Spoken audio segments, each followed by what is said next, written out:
tonight, the regular board meeting, Tuesday, January 28th of the Comox Valley Board of Education. And Joe, we'd like you to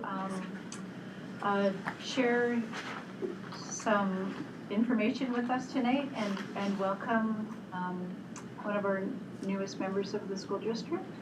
And over to you, please. Thank you. It is I'm humbled and honored to introduce you all to Kwakwaka'wakw. Jesse Everson, who's the better looking person beside me here, our Indigenous Knowledge Specialist. I want to keep my words super brief because I want us to be able to hear and learn from you here today.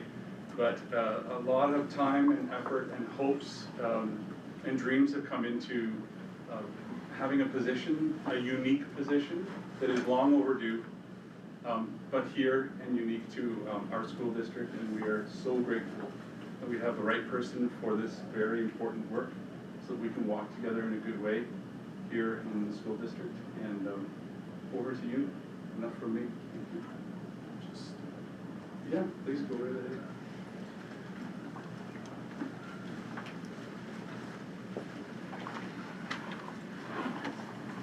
Gela Kasto Kola, Nuvo Am Kwakwaka'wakw Sky Panahoi Naguisa, Ola Kananika no Kai Gahakus, Ola Kanan Mutla, Gaha Koskoya, Gahala, Oinaguisa.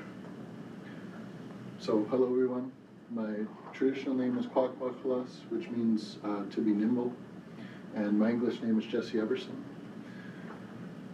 What I said in Kwakwa, one of our traditional languages of this territory, is that I'm very grateful for this territory, for this land. And I was acknowledging that I come from this territory. And I would be foolish to forget to acknowledge whose territory it is, the territory of some of my ancestors, the traditional unceded territory of the Puntledge, Ayikson, Shaflut, and Sassiklan. And I come from the Puntledge and the Shaflut. And my relatives come from those two tribes as well as the Ayikson and the Sassiklan. And those are the tribes, the clans, the families that make up what we call the Comox First Nation nowadays. And it's important that I acknowledge that amalgamation happened through a long, long history of disease, warfare, and colonization. Is that it was the Department of Indian Affairs, they were the ones that grouped our people together. Because after 2 smallpox epidemics, there wasn't enough people to make up more than one tribe or nation or Indian band. And so we all got bunched up together and became the Comox. And who are actually the Comox is the Shaflut and the Sassiklan.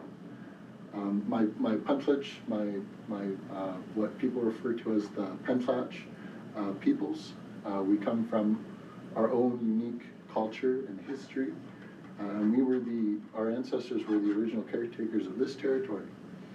And then down the line, the Ayikson joined our Pentlatch ancestors here around the Comox Valley from about Point Holmes all the way up to Miracle Beach, Saratoga Beach area. And the last to come were the Comox, were the Shaflut and the Sassiklan. And at one point, we all married in with each other. And there was this mutual understanding of respect, and that the many wars that all of us had been through were done. And our community has always been so small, ever since my grandparents' time. My grandfather was the late Chief Andy Frank, and people knew him in this valley as the chief. They called him chief because they understood that he held a position of authority within our traditional ways and ceremonies. And I come from that line, but I'm not a hereditary leader, and so I'm here today as a representative of my community and my family, and that's why I do a land acknowledgement, is that it's for our hereditary leaders to properly welcome you into our territory, and I'm not one of them. But I'm so honored and grateful to be the, now hold on, this name is a mouthful, it wasn't my decision, the Indigenous Engagement and Knowledge Specialist as the official title that I hold within the school district, that I have since last Monday. So I'm very new to the position, but I'm very happy to be here and to talk about some of our history, to help open up the space, but also to share a song that was composed by my uncle, Chief Wakawiti, William Wasden Jr. And he composed a song that talked about the greatness of our territory. And it continues to talk when we sing our song. It continues to talk about the great land and the great waters that we have. And it was written in the Chinook Wawa language. And that language was used to trade up and down the coast with different nations and settlers as well. A lot of people at times call it a jargon language also. And that language was used so that other people could understand it, other nations, and people who are of settler ancestry. And so my uncle, Wah, we call him, he composed a song that has more of a purpose than just being some nice music. It's something that comes from our ancestors, it's something that comes from this territory. And although it's a new composition, it's something that connects to old ways. And I just wanted to share that song to help open up the space and be able to connect to the fact that it is the School District 71 song, but it has a name, and the name is Amlala Sa Kumukse. And I encourage you all to use that name because that's the name that gives life to it. If we call it the School District 71 fun song or play song, it takes away. That's English is a colonial language. And so just to shift your thinking in what I specialize in, to speak to my job position, that's one way that we can do that together, is that we can decolonialize our thinking and call it the name that is within our traditional language and call it Amnala Sa Komokse.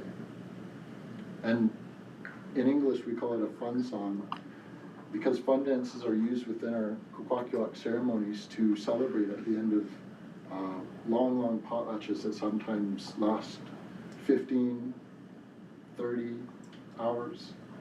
And you're sitting on wooden benches within our houses.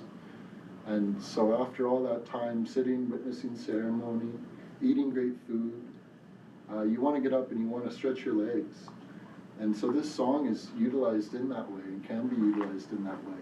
And I've heard it being sung by students and teachers in schools around the district. And I also hold a position as a song keeper for both SD 71 and for my family. And so the words that I share about the song aren't just from me. They're from my community, they're from my ancestors. I might sound like a broken record the way I talk, but that's to get the point across. It's to share the stories you remember. I heard stories from my late mother, maybe 12, 15, 20 times, heard the same story over and over again. And as a teenager, I thought to myself, why am I hearing this story again? And like the story's so old, like it's from before my lifetime. Why does it even matter? And by about the 8th or 9th time, I would start to remember the story. And then I'd start to tell that story to friends and classmates. And then it clicked. That oral history, that oral tradition is the way of our people. So I'll stop talking for now, and I'll sing this song, and allow the school board to get down to the business that we need to do. But from the bottom of my heart, Gail Castalcla, thank you all. And this is Amlala Sa Komokse.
gratitude. That is the way of our people.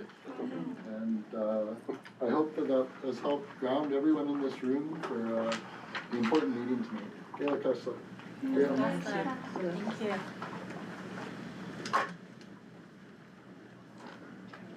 Before Jesse walks right out the door, thank you very much for starting our meeting in such an amazing and good way. And I think everybody probably feels I can say this without checking, but you're welcome to come back anytime and open our meetings, anytime that works for you, and teach us more. Thank you. Thank you. Thank you.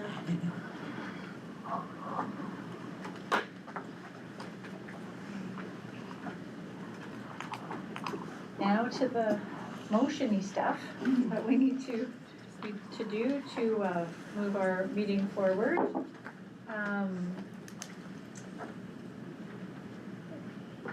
We're going to move forward with the adoption of the agenda with an amendment.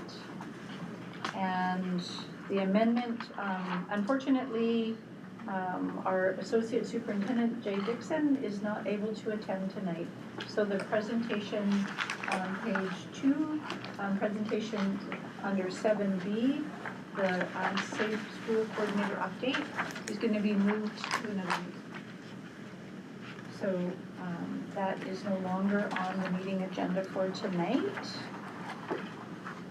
And I believe everything else, nothing else has changed. So would you like, Trustee? Yeah, I can make the motion that the Board of Education of School District 71 Comox Valley adopt the January 28th, 2025 board meeting agenda as amended. And the seconder is Trustee Mazak. And seeing no hands raised for discussion, all those in favor? And that's carried. Thank you. And next, we're moving on to the board meeting minutes. And for Trustee to move this motion. Trustee McCallum. That the Board of Education of School District Number 71 Comox Valley adopt the December 17th, 2024 regular public board meeting minutes as presented. Seconded by Trustee Aldinger. Thank you. Any discussion? All those in favor? And opposed. So motion's carried. We have no unfinished business. Next, number 5, record of in-camera meeting minutes, January 17th, 2024, regular in-camera meeting, January 14th, 2025, closed committee of the whole meeting.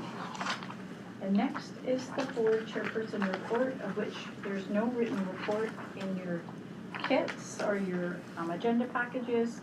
I want to say it's great to be back. I was away for a bit on some personal business, and while it was wonderful, it is wonderful to be back in the room here with you all tonight.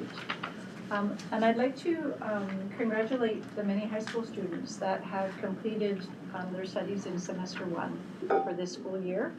And for some of those grade 12s, it may have been their last semester with us at Comox Valley Schools.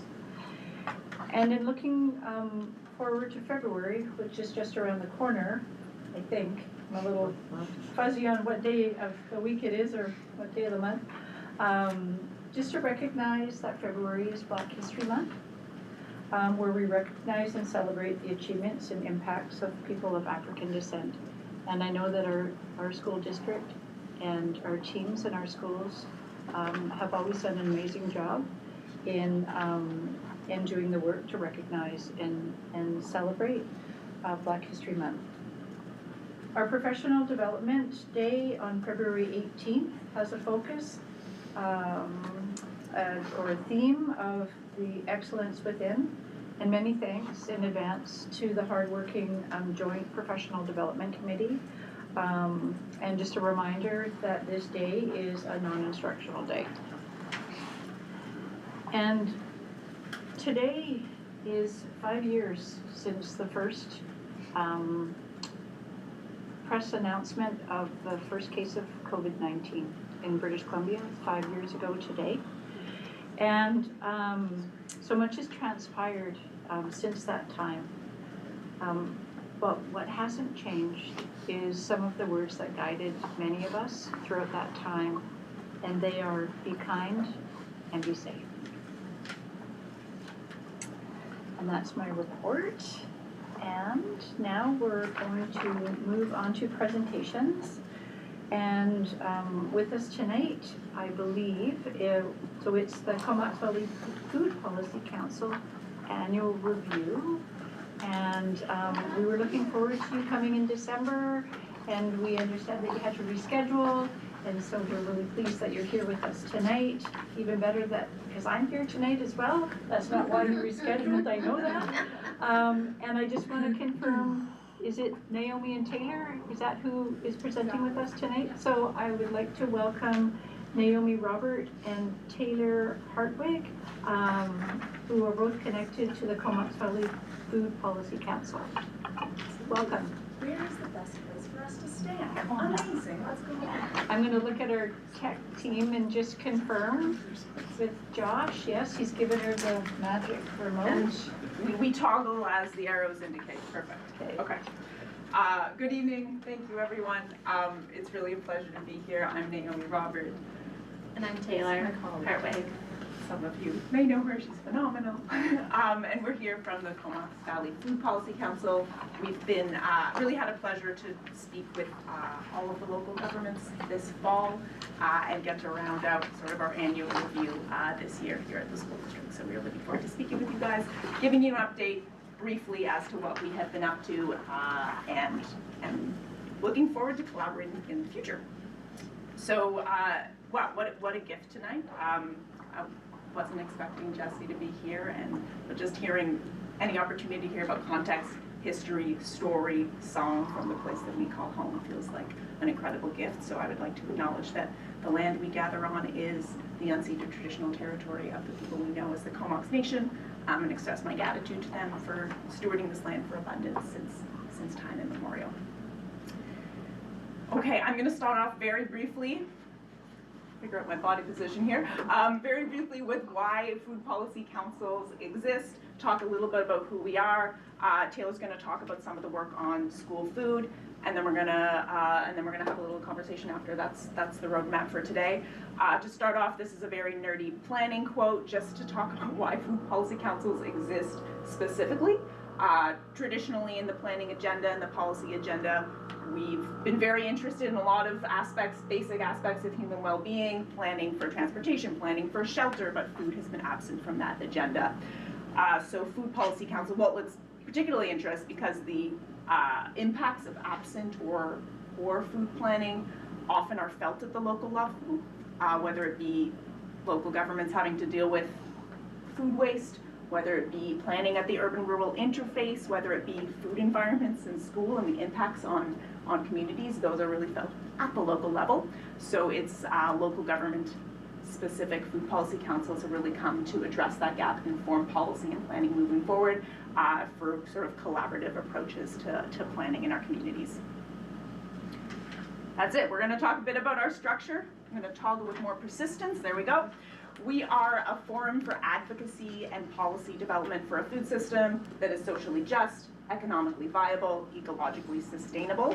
Structure-wise, we're a hybrid, as some of you may know, of civil society organizations as well as elected officials. So on the Policy Council are appointed elected officials from all of the local governments, the RD as well as the school district. We have the pleasure of working with Christine May.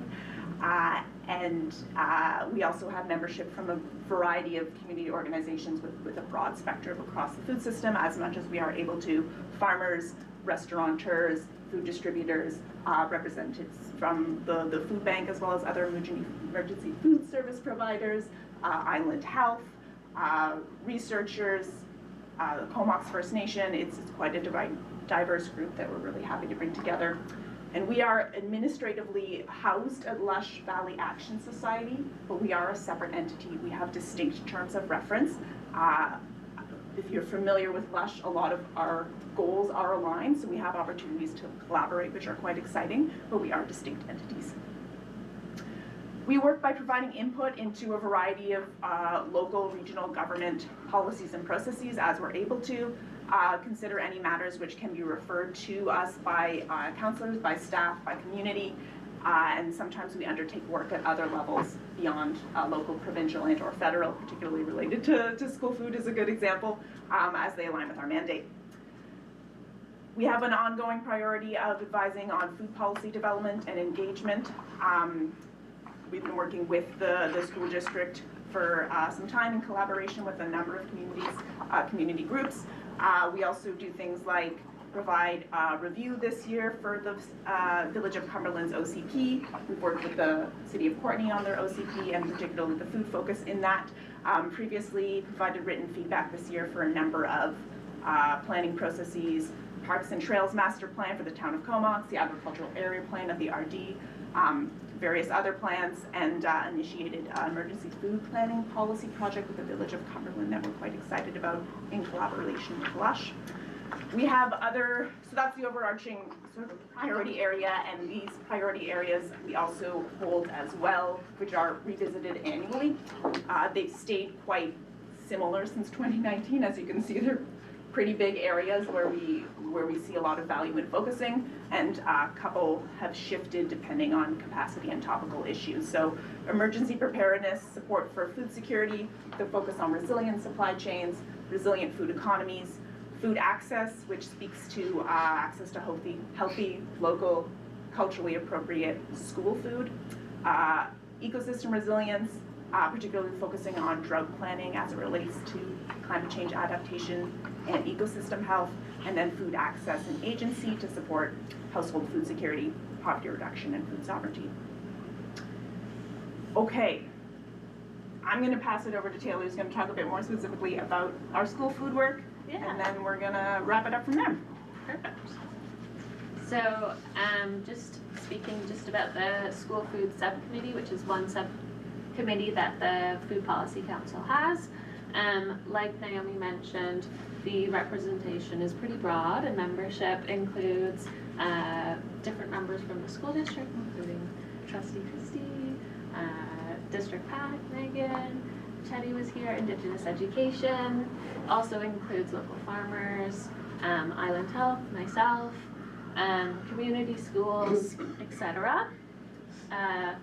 Me specifically, my role as the public health dietitian for Island Health, two main functions or roles or priorities in my role is related to promoting health and well-being for children and youth, and then the other is really around food security. So the school food piece is really a perfect mix of both of those, and I really think that school food requires and promotes requires a comprehensive school health approach, because it really is embedded into so much of the teaching and learning, but also the school environments, as well as school policies. Yeah, so that's what I have there. So then within, we have our broader group or Food Policy Council priorities, but then we also have specific priorities for our subcommittee. So I've mentioned two on this slide. So one priority has been to create opportunities for school food program staff, volunteers, and community partners to discuss programs, barriers, and solutions to meeting the Feeding Futures mandate. And we do that pretty much by meeting monthly as a group, and we also value or prioritize the evaluation or to evaluate and improve programs ongoing based on best practice evidence. And then our other priority focus is around advocating locally, provincially, and federally for sustainable, culturally inclusive, and long-term school food programs, including regional and universal school food meal programs. Yeah. So now I've shared some actions to kind of help demonstrate our work. So in the, related to the school food programming priority, we, like I mentioned before, meet monthly and we share program updates, sometimes explore data or relevant research, share funding, granting opportunities, learning opportunities, and discuss solutions to challenges. as well as sharing wins. And then we have also in the past, I guess it would have been back in 2023, we shared resources and provided feedback for the school district Feeding Futures district scan and recommendations. And then whenever Theo was welcome as the school food coordinator, we offered a welcome package of documents with a bunch of resources, tools, guides that we thought might be helpful. And then related to the advocacy priority, I won't bore you with all the details, but we've done lots of work at local, provincial, and federal levels to advocate for school food programming. One win that has been really exciting for the Comox Valley Food Policy Council was last year. Jagmeet Singh visited the Lush Valley and hosted a press conference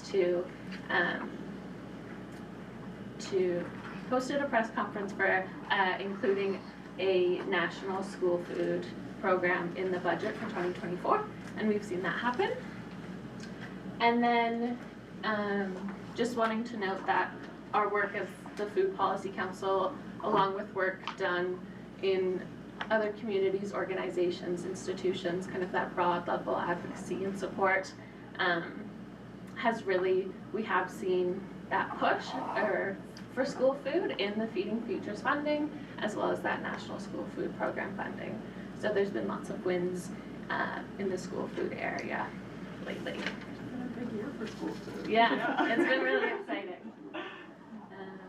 And yeah, we're going to be reassessing our priorities for 2025 coming up. So. And with that kind of wraps up my school food. Just for the sake of completeness, there are other areas that we work in as well. A few highlights just to bring to your attention. We, in collaboration with Lush, received funding for an emergency mapping project looking at food flows from an emergency planning context in the CVRD. There's been some work in the poverty reduction space, joining the Tamarac's Western Canada League, Community of Practice, as well as around local food procurement. We've been working with the town of Comox and the village of Cumberland around policy about how to promote local procurement as part of their social procurement strategies. There are a lot of other things that we won't go over that we have been up to.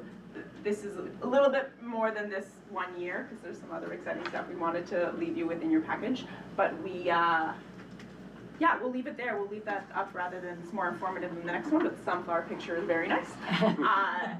And just like any opportunity to collaborate, I think school food is a great example of just how much work within a broad engagement at so many different levels can really push the dial and make change. So we're so grateful to have been part of that, and that really like the coast to coast to coast movement. It took effort of so many people for so long, but it's wonderful when you can see change happen as a result of that. So we look forward to figuring out what our role in supporting those portfolios is for moving forward with you guys. Yeah. Great, thanks very much. It was great to, again, have you guys make it, and I'm just curious if any of the trustees have a question or a comment. I have two quick questions. One is, I was just curious whether your fiscal year was the calendar year or the government year? Our fiscal year would align with the government. Would align with the government year, yes. okay. And then, Yeah. may I? Okay, sorry. And my follow-up was just curious, I see that you have sort of Courtney L Community School, and I'm curious, have you had ever any island representation from either Hornby or Denman? Just like as far as connecting with them, just curious. We've had periodic connections. We have some members who have previously, specifically on Hornby, been on the Food Policy Council, have moved on. So it's like throughout the membership there have been representations from the island. At this particular moment, not as much. Yeah. Thank you. Yeah, thank you. I would like to say we do have Sheila.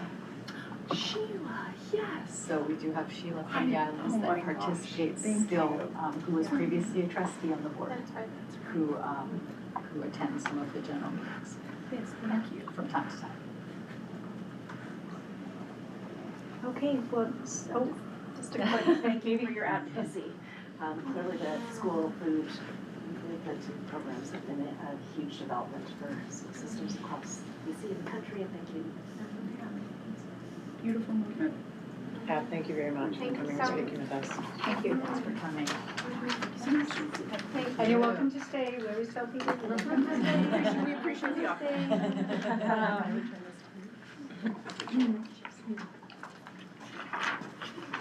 All right. So, moving on, we have a kindergarten registration and transitions update. There's a briefing note in our agendas, and I'm looking to see if who's leading that. Oh, you are? Okay, great. I can introduce, we have Lisa Peterson-Skeen here, our district principal for early learning and childcare, to provide us with the update. Thank you. And Zoom is difficult, but I will stand so that I don't want to have my back tomorrow. So, thank you. This time of year is really exciting for families and schools starting to welcome, although it's already been happening, new kids into our school system, which is just wonderful. So just along the briefing note, there is a variety of choices that families can choose for kindergarten, and the most popular is our neighborhood school. We also have the Indigenous Kindergarten Grade 1 program, Early French Immersion, Montessori, Fine Arts, E-Academy and Compass, and a new program, Airport Primary Learning Community, that could be running, and I'll talk to you about that in a minute. Our registration has begun, and we started with the Montessori and French Immersion and Indigenous K1, and our numbers were up right away for those programs. One of the key things for the French Immersion was the amount of siblings attending the program this year, higher than we have ever seen, so those two programs do have weight lists with a little bit of room left in the other programs. Navigate Nights is holding their open house at the end of the month, and they're starting a new registration process, so we're just waiting for a date for that registration to begin. And then the Airport Primary Learning Community is having a Zoom information session tomorrow night. We have 60 people signed up for that information session, which is very exciting, with an expression of interest happening at the beginning of February 4th to 7th. I'll now I'll talk about the primary learning community. So you'll see in your package there's information about it. This is a program that I am really excited for. I've been working with Marika and Megan out at Navigate since probably the beginning of last year, and just talking about different opportunities for our families. My background and my passion is play-based learning and early years, and I've been working with teachers across the district on pedagogy of play. One thing that I want you to know right away is when we talk about play, we are not talking about free play and everyone's just doing what they want to do. It is very purposeful play, and the teacher has a very intentional role of scaffolding and weaving curriculum in and during the play, which makes it a lot different than what some of you might see as centers or choice time in other classrooms. So it will be a big component, whether it be done inside or outside of the school and in community. So it will be a K-3 program.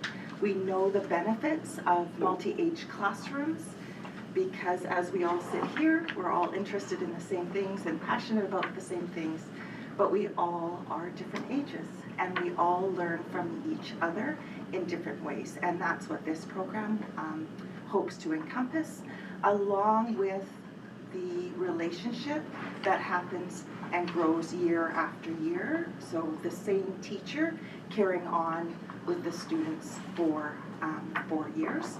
I was involved with starting a program like this in Parksville Qualicum, which they are graduating their first grade 3s into grade 4. And it's been a very successful program. I was there visiting in December, and the thing that stood out for me the most was when we asked the students, you know, we're gonna look at trying a program like this. What should people know? And it's a bit emotional for me, but they said, you need to know that we're a family. And how they work together is a family. It was truly, truly amazing, the interactions that the kids had with each other. So it was absolutely lovely. So it will be multi-age, play-based, and also place-based. So on the school grounds and also in community. One of the key aspects of this program that I'm excited about is that it really encompasses our provincial documents, First Peoples Principles of Learning. It allows us to dive deep into our strategic plan of decolonizing the structures that are in place and what learning looks like for our students. And I'm really excited about that. We're weaving in our literacy and numeracy frameworks and also our play document, as well as other international resources like the Pedagogy of Play out of Harvard, and I'm also in connection with different programs in New Zealand and Australia who are focusing on pedagogy of play. So the program is a flexible learning environment. That's where the conversation started with Navigate Nights. So it's 1 day of home learning, 3 days in the school, and 1 day out in community. The home days will be, it could be a variety of different things, but it will be concepts that are being taught at home or taught at school, extended at home. So inquiry projects, it will be supported by the teacher. The parents won't have to make up what they're doing that day, but it will be well supported by the teacher of the different activities that the students do at home. Then of course at Airport Elementary for 3 days, and then place. And my hope is that with place, it will be a variety of places across the valley, but places where we will go to over and over again. So each time the learning deepens. So it may mean that we choose 5 or 6 places and we go to those places 3 or 4 times throughout the year and continue our learning. The one key component to this program is it's going to be a demonstration school. I've been working with teachers across the district of pedagogy of play for a long time. Well, 2 years, long time. I've talked play forever, but really focusing on the pedagogy of play. They're doing some great learning and really moving their practice forward. But what we're missing is that practical piece. They want to see it in action so that they can then go and do. So we will be opening the school as a demonstration school so other educators can come in, interact with the kids and see what it's all about, because it's hands-on learning. That's what's important, and that's what our teachers need too, that hands-on learning piece. Yeah, so we'll have the information session tomorrow night, the expression of interest, which I'm making an assumption that we'll have enough students for 1 class. Lots of parents are wondering what happens if we have more. We'll see when that happens, where we'll go, but it is something that I really see as a benefit to all our learners in the district, as it will impact and grow out as the program grows and teaches everyone across the district. And then the final thing is just welcoming our new students into school for next year. We have a lot of things happening in our district.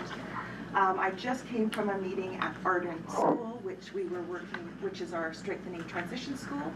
So that school has 3 projects main projects going on and lots of other sidelines about welcoming kids. They're starting next week with Carlene Steves from Strong Start at Courtney L. And she'll be working with the K teachers and welcoming families to the school to do some programming. They are also working on an evening session for childcare providers. They will have a dinner hosted at Arden School and show them the classrooms and what kindergarten looks like so that they are better prepared talking with families of what the kids are coming into, and that will be open to all childcare providers, but really focusing on making connections with the childcare providers of the students who will be going to Arden. The second project that they're working on is messaging for community, not only for parents, but for childcare and other community members of what's important to know about kindergarten. And so the planning just started today, but they would like to make the top 10 things and then get that messaged out through the school district, through Child Development Center, early years fairs, etc. So that's another exciting thing. And the final thing that we're focusing on is, as always, Arden has a lot of touch points for families to come into the school before school starts, but we're still missing some of our priority families. So really working closely with Healthy Families and other community providers on who are we missing. They'll be keeping track of who's attending, and then how can we go to them or bring them in, whether it be providing a driver to bring them into an activity, or just starting phone calls or Zoom, whatever makes them comfortable. They just want a lot of touch points for kids before entering school. One thing that I focused on this year too, we have our next meeting tomorrow, is I have been working with one kindergarten teacher from each school about kindergarten transitions. It's so important, but as a group we've never talked about it together. So we started the year with, why do we do kindergarten transitions? So we had a 2-hour discussion about what are the reasons we do that. The next meeting we talked about what are the transitions that we do. Everyone does something, but everyone shared all the different activities they do and they made a list. So I think you'll start to see more schools doing more things now that they know what others are doing. And then tomorrow we're having, I think, maybe our final session, but we're just talking about gradual entry. Gradual entry is very difficult for families. It's usually, I'm going to say, about a week long. All the schedules are different, and it's an equity issue. Our families can't find childcare. Our families can't miss work. So we're going to have a conversation tomorrow about how can we better gradual entry to meet the needs of our families and also our educators at the school. So I'm really looking forward to that conversation. And then we have Strong Start facilitators who are already planning and working on supporting schools for transitions next year. We have Airport, who since mid-October has been running a 6-week session on your way to K. It has been incredible. I believe right now there's 12 students from across Comox, or future students, who come Tuesday afternoons to the Strong Start room. They play in the Strong Start room, they go to the gym with the grade 1s, or the kindergartens. The kindergartens either come to the Strong Start room or they go to the kindergarten room or do outdoor learning. And you can just see the confidence in those new Ks building to the point where they went to an assembly with them one time and the Strong Start came in at the end, and half of the On Your Way to K students just walked right up to the front and sat beside their little kindergarten buddy. Now that's a sense of belonging that they already have 6 months prior to the end of the school year, which is wonderful. So yeah, that's my brief, long overview. Thank you very much. I'm just looking at the trustees to see if anybody has questions, and I'll start with Trustee Caton. Thank you very much for that presentation. I have two, but I'll start with the one, give other ones to have opportunity. As we heard today, 5 years ago, we started COVID. So many of the students that are starting kindergarten were isolated for many years because of the times we were in. And there's been data and that's saying that many of those students coming to kindergarten don't have the social skills and the skills to actually get in there, and not all strong start. I'm wondering, as a district, and what are we doing to prepare for that entry, or is that something we'll determine as time goes on? Because those students may need a little extra, their social ability, their many things with kindergarten that they need to have that they do not have because that isolation for many years. So I'm just wondering, as a district, what you guys are seeing to maybe be proactive and kind of plan ahead, or is it something you just kind of wait and see what happens where the resources are needed? I'll speak for, and you can correct me. I think we always look and see who our students are before we would put anything into place. I think for me, the one key thing that has been missing is the play. And through play, so many skills are learned, the oral language, the social emotional learning, etc.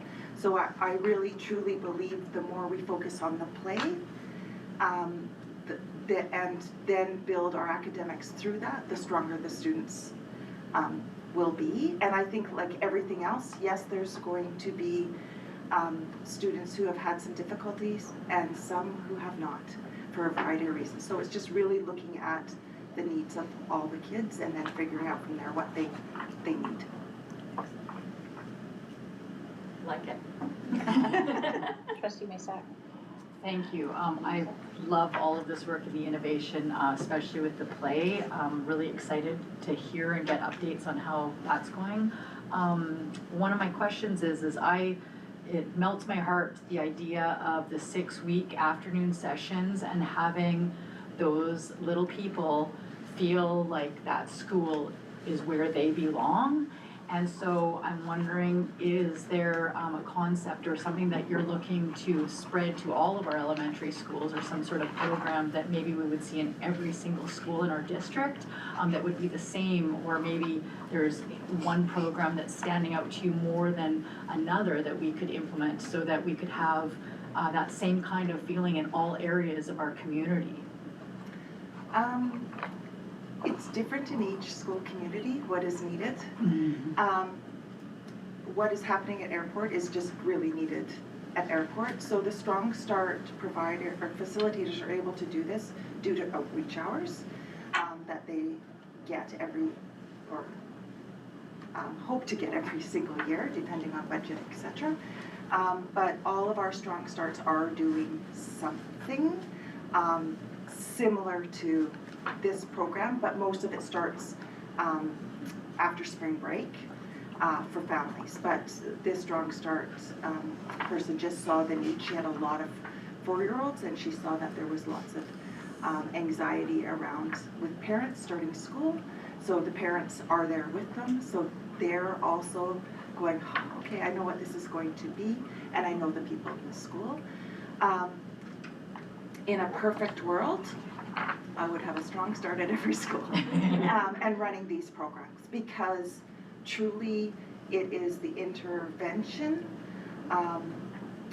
and sense of belonging that students get is absolutely incredible. We notice a huge difference of students who have been in Strong Start who transitioned into schools with a lot more ease. Yeah, thank you. Yeah, I'm just thinking, I mean, I know it's early stages because you're just sending out expression of interest for this primary learning community program. I'm glad, excited to kind of hear a little bit about what happens after it gets off the ground. I think it's a really cool concept, but I was curious about just a couple things, as far as I guess it would be a program that's available to any student in the Comox Valley. They would apply to the program. Would that be at a cost to the family to participate in that programming? No, so it's like French immersion, etc. There's no cost to the families. It's open to any student across the Okay. district. And then with a program like this, just given that it has a 4-day like running time, have you guys kind of thought about like the equity piece for families that maybe can't do that one day at home? Like, is there a solution to that, or is it just not available to someone who couldn't accommodate that schedule and do that piece? I think partially it is an equity issue because of the driving piece. My hope though is because it's a demonstration school, and the reason why we started it as the one day at home was because I was working very closely with Navigate, and they were saying this is what our families are wanting. They wanted another day at school, but they don't want the full week at school. Okay. So that's how it started, and then it morphed into being Cool. at airport. My goal would be to see, because it's a demonstration school, programs like this 5 days a week at every school. Okay. Thanks for clarifying that. Sorry if I missed it. Are there any other trustees that had a question? I just have a comment. Okay, go ahead. Wow, this is so exciting. And I really appreciate in the last 2 years, the amount of work that you've done in terms of networking and collaborating with community organizations, 0 to 6, and in terms of supporting our primary, especially K teachers across the valley, in eliciting their knowledge, gathering them, and supporting all of their minds and their know-how, and how to best support our students through programs like On Your Way to K, bringing in Strong Start programs and other daycares and facilities in the district, because in my experience over the years, it was difficult to speak to various providers because there was no structure in place. And the work that you've done in the last 2 years, it is incredible, because it feels like we're speaking more in one voice now in the Comox Valley as opposed to, many different voices. And I know it's better preparing our K teachers in terms of fully understanding and knowing the little ones that are coming in a little bit more, but before they get there, right? Connections to families, to place, to each other, right? These are huge, and K is the most important year of the child's life. Yeah, and sorry As a to add to former that. kindergarten teacher? Because it's not about families getting ready for kindergarten, it's about the school getting ready for the students. So amazing. So thank you so much. Thank you. Trustee Caton, did you have your second question? You said you had I did, two. and mine is the boring one, the numbers. And looking at the paragraph projections, I know it's early in stages, but our kindergarten numbers, looking at the families, like neighborhood schools, their staffing, there's lots of things involved. But you also mentioned tonight that there is a wait list for French immersion, kindergarten, and having siblings. Is there one school that predominate more students waiting for École Puntledge or École Rob Road? And just, do you have a sense of our kindergarten numbers? Are we on track, or are we looking at, we're still a growing district and we're going to have how that works? That has an impact on the multiple impacts. So mine is that boring numbers, where we are going, and the supports we have within our schools to support the students that are coming in based on our numbers. Lisa, do you want me to take that? Do you? Sure. Yeah, I'll just answer really briefly. This morning, first thing this morning, we had 362 kindergarten registrants. Last year at this time we had 367, so it looks very similar. It's still early. There is a larger wait list at Rob Road, and we're working on what the implications may be around that. So we haven't moved through that yet. Again, it's still very early in the registration process, but it looks like our numbers will be very similar with very modest growth compared to year over year. Okay, next. Thank you. I'm sure we could go on. We had a pretty hefty agenda tonight, so it's actually probably good that we lost one of our presentations so that we could spend the time that needed the amount of time that needed to happen on the presentations that we had, so thank you both. Are you going to move the motion? Get on, go for it. That the Board of Education of School District 71, Comox Valley, received the kindergarten registration and transition update briefing note dated January 28th, 2025 as presented. Thank you. Seconded by trustee McConnell-Keen. And seeing no hands raised for questions, all those in favor? And that's carried, and there are no opposed. Thank you, Lisa. And next is the superintendent's report. Yeah, thank you. I don't know what was more impressive, Lisa, your presentation or the fact that your direct supervisor Vivian had such a large smile the entire time. Yes, I know. Anytime we talk about learning, I see that giant smile and it just stays and gets larger and larger. So I really appreciated both of you and your work behind the scenes and supporting our early learners. It has been an hour, but I want to just get us back to where we started. What a gift to have the wisdom and the teachings, the humility of Jesse Everson in this place tonight. I'm so grateful that he gifted us Amalaksa Komakse and the opportunity to keep that alive. So I'm just super thankful. I know it's been an hour, but why not start again at the beginning? And it has been a very busy start to this new year. And I'll just share a couple of updates regarding some of this exciting work and important initiatives that are happening. So first, our schools and departments are hard at work implementing our new strategic plan. This plan was developed through extensive community engagement and reflects our collective vision for creating safe, equitable, and personalized learning environments that empower every student to thrive, grow, and share their unique gifts. Guided by our shared values, learning, equity, relationship, safety, and integrity, and a deep commitment to truth and reconciliation, the plan emphasizes key priorities and design principles that are based on research and community input. I'm excited about the positive difference operationalizing the strategic plan will have on student learning. As we engage in aligning our actions with direction from the strategic plan, we've been developing school growth plans and departmental operationalized plans that are consistent with the direction set out. We will continue to refine how we measure progress as well as how we will build and support developing capacity within the system. These plans will ensure that the goals of the strategic plan are reflected in day-to-day learning and in all operations of the school district. Additionally, we have recently launched a careers program survey with the intention of gathering feedback to enhance career education offerings. Participation is easy, especially if you go on our website or scan the QR code, and you could take just a couple of moments to help us create more impactful career educational opportunities and programs for our students. As we heard, we're really excited about the new possible program with the new kindergarten play-based and place-based learning that ties in so beautifully to our new strategic plan. And so does the Accessibility Committee, which recently hosted 2 sessions that included meeting with students from across the district who have lived experiences dealing with accessibility issues in our schools. These sessions included thoughtful discussions about the environments, supports, and tools needed for success, as well as the barriers that students face.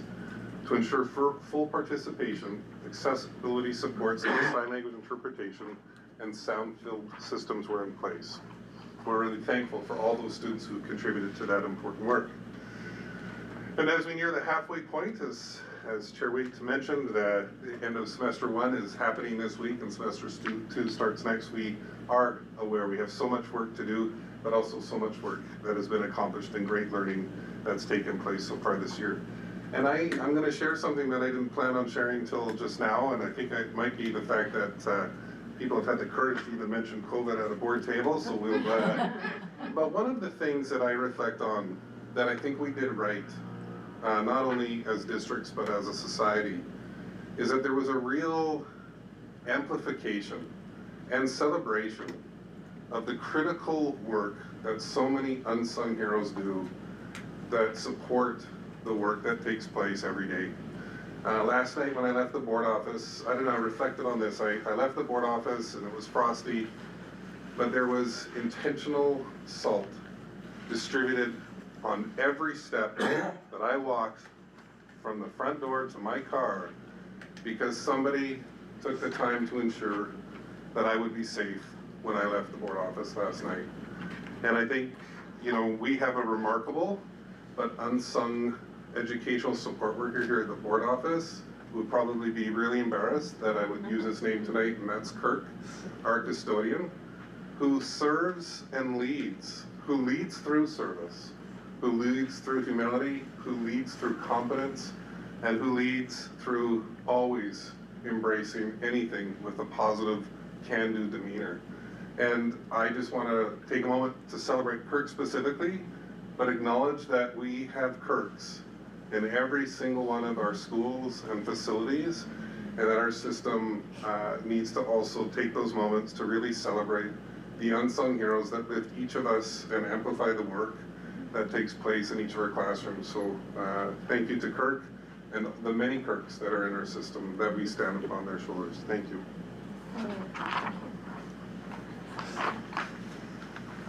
We're all gonna be looking for salt. Sometimes you're not looking for it, and you should. Next on our agenda is our 2025 Technology Sustainability. I'm not sure if it's a presentation and/or briefing note by our Director of Information Technology, Josh Porter. Forgive me, I'm just gonna do that from here, as it's not very often I pan the camera onto myself. When it works. Yeah, it's just a briefing note. Last year I did a bit of a presentation. This year it's just sort of an update to a lot of the things we talked about last year. And really, I think it's looking at how integrated technology is into the classroom and beyond as an organization. We're constantly looking at ways that we can continue that growth, as well as revisiting how we're using the funding model to provide these resources in the classroom and to the organization. For example, currently we utilize a 8-year capital planning model.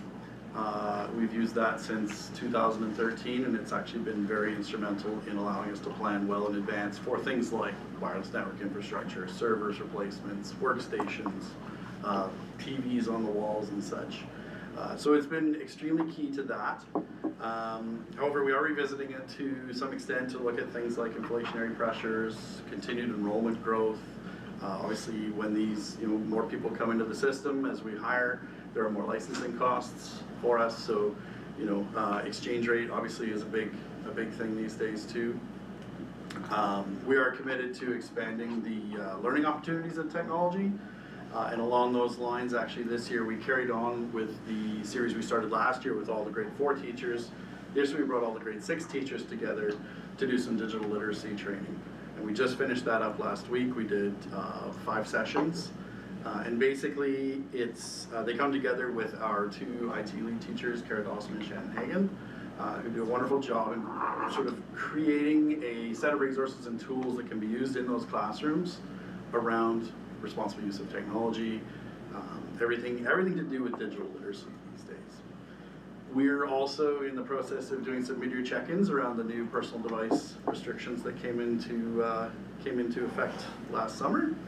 So we're hoping to have some more information as we gather, working with principals, vice principals. We've reached out to some students as well for feedback. So hope to have some more information working with Associate Superintendent Dixon on that for a future update. At the same time, we continue to educate staff, students around cybersecurity, responsible use of social media, as well as our network security. We're constantly looking at that. I think, given the media presence these days of some of the breaches, that's definitely a high-profile item across the board. Also, AI is a big topic. I think that's a theme that you can't go anywhere without hearing about these days when it comes up to technology. As a district, we're taking a bit of a paced approach. So we've started recently, I think it's about a week or 2 ago, an AI working group, and we're just exploring what the use of this looks like, how it can be used, and hoping to come out with, in the near future, some best practices, some guidelines on how to utilize that day to day. And this is a broad group. This is not just educators. We've got folks from clerical, we've got HR. This affects the whole organization. And I think as a tool, AI is definitely something that we can use to enhance our work and really take some of the load off when it can be automated. The Ministry of Education and Childcare is also developing a ton of resources. They continue to produce more and more around the use of AI in education. So we've been leaning heavily on that as well. Lastly, we look at a standpoint of, okay, we have to provide these services. It's just like the lights being on in the building. So constantly looking at reallocating resources, ensuring the staff are trained, whether it's cybersecurity or just on being able to support and implement our systems. New pieces of software. It's a constantly changing world, and we constantly look at our capacity and do retraining. And sort of one of the pieces we're looking at this year is a little bit more around business continuity. Even just the internet being down at a school is an issue these days. It takes up the phones, takes up communications. We all know that cell phone coverage in the valley is not exactly perfect. So really all these pieces sort of come together and touch on a lot of facets of the strategic plan. And really I think we work collaboratively with almost every department and every school across the district in the integration of technology in the classroom and working towards those educational and operational needs and supporting the strategic plan and its values. That's my update. Thank you very much. Technology, it's not getting easier, I don't think. It's a fun challenge. I'm looking to the trustees to see if they have any comments or questions. And if not, go ahead. I was gonna just make a motion. Okay, yeah, please do. Motion that the Board of Education of School District Number 71 Comox Valley receive the 2025 Technology Sustainability Briefing Note dated January 28, 2025 as presented. Thank you, and that's seconded by Trustee Leslie. And all trustees in favor of receiving this briefing note? And if there are none opposed, then that motion carries. Thank you. And you had no questions, so well done. Next, I'm moving on to the last item on page 2 of our agenda, which is the license. It's titled License to Occupy Request, Comox Valley Regional District, Business Case Area 3, briefing note by our Director of Operations, Molly Plattfoot. Yes, thank you. So this dovetails off of the October 8th Committee of the Whole meeting that the CBRD presented at, where they provided an update on the Arena 3 feasibility study. So they're looking for the school district's support in proceeding with the business case. The business case would involve partner meetings with the CBRD and the school district to discuss potential impacts and benefits for the Arena 3 being built adjacent to the existing sports center. So items would include talking about traffic, parking, as well as use and space opportunities for the school district.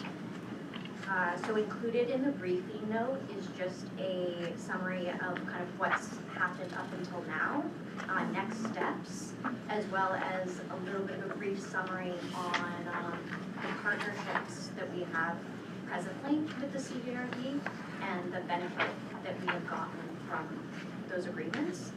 So I'm just here to answer any questions that you may have related to. Okay, great, thanks very much. Looking to trustees for questions, and I see Trustee Caton and then Trustee Leslie. Thank you for the report. I did read it all. It's a lot of reading. The only question I have, and I guess because I was at the board of the day when the adjacent to the arena, the Gary Oaks Woods, and that was a very strong commitment from the school district with the city of Courtenay to maintain that. And while I see this plan does take that into consideration, one of the concerns I would have,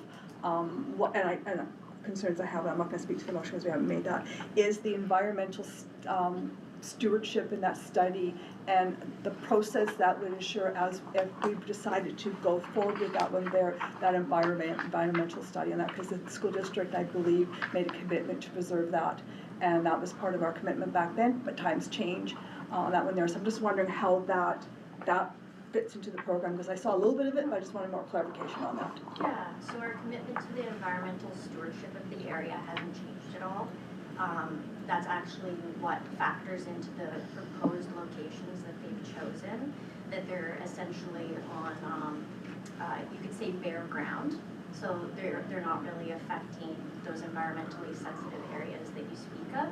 However, in the design process, that's like standard practice now to think about like stormwater retention on the site, as well as like landscaping and creating buffer zones. So that would be all part of the design process. But as a representative for the school district, I would still be very much from the standpoint that we need to maintain the environmental sensitive area. Thanks. Thank you. Trustee Leslie? I had a question, in terms of one of our recommendation 2, we were looking at, it states, considering the new district long-range facility plan, as part of a prerequisite for the go-ahead. And as you are the keeper of such things, my question is, do you see relevance in that? Yeah, I would say that we're talking about the business case side of this sort of phased potential project that could come to fruition.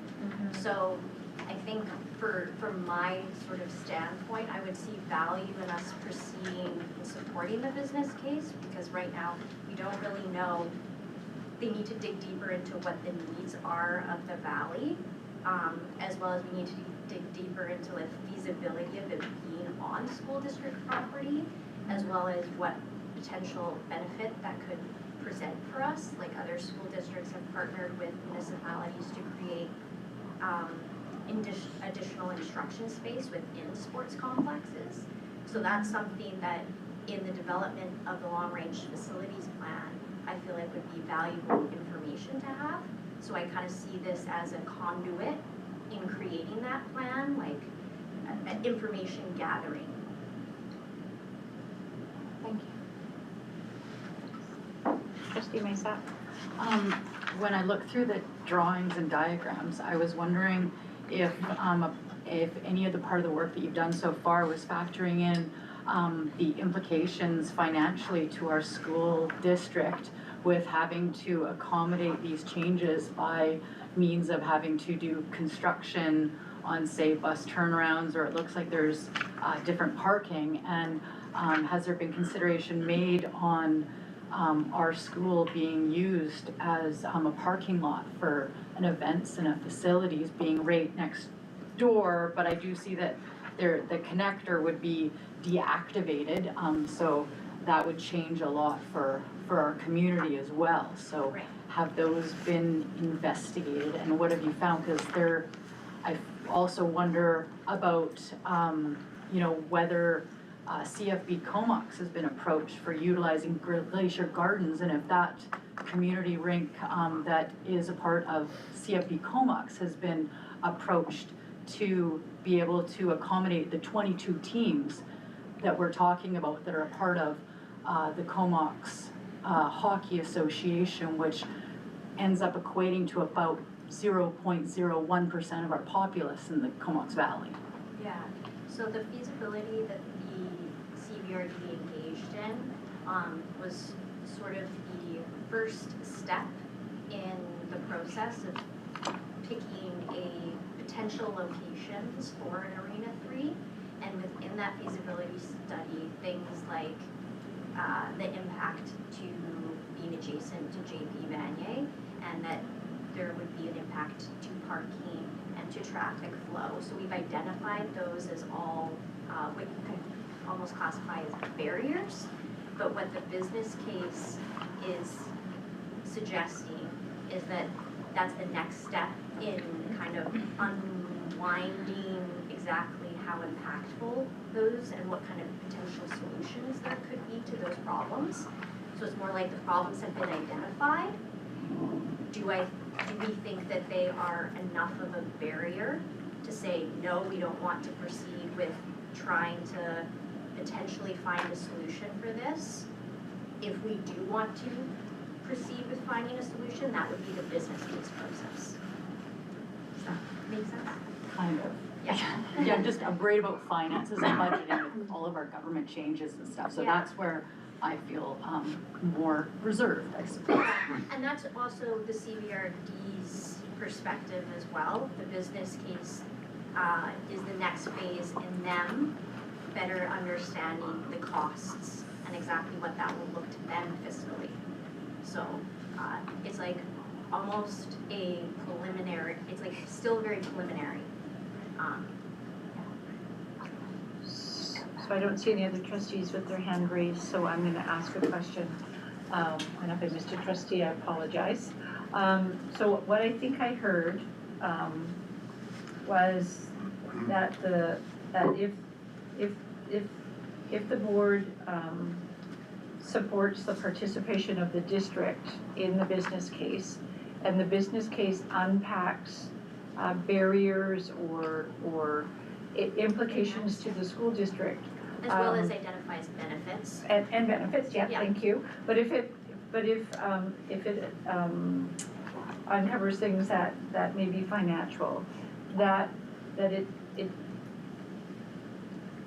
it's not necessarily the school district that would be responsible for those costs.